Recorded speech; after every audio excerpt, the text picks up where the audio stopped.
So dekat tangan saya sekarang ni adalah Girdle Kerengga Premium. Walaupun dia ada 3, tapi bukan girdle kita ada 3 warna. Dia ada 3 orang cakap keturunan. Sepatutnya ada 4 warna cream color skin kat sini, tapi color skin saya tak dapat nak cari sampel dia. So dekat sini ada warna hitam, kita punya first batch Girdle Kerengga.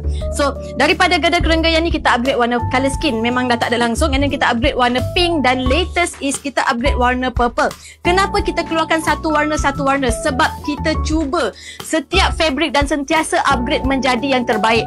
Daripada warna hitam sehingga warna purple, korang boleh nampak ada beberapa perbezaan. Yang paling ketara adalah bahagian peha. Yang purple ni dia lebih labuh. Nampak?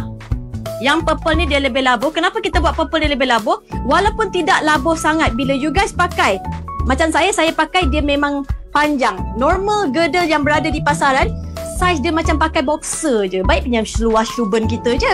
Betul tak? Tapi girdle kita panjang. So dia dapat tutup bahagian yang paling besar di bahagian dalam peha kita. And girdle kerengga kita juga kali ni, kalau you guys perasan, warna hitam ni fabric dia agak nipis. So dia tidak terlalu stretchable. Now warna purple ni fabric dia tebal dan sangat stretchable. Sebab itu saiz dia lebih kecil. Dan bila korang pakai, dia boleh stretch. Bila lepas, dia akan terus peluk you guys punya pinggang. Yang mana dapat girdle ni rasa macam terlalu kecil? Tidak.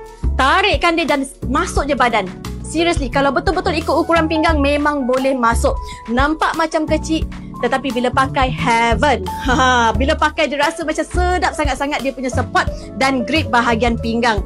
Kalau dah dapat, jangan takut nak sarung. Sarung terus.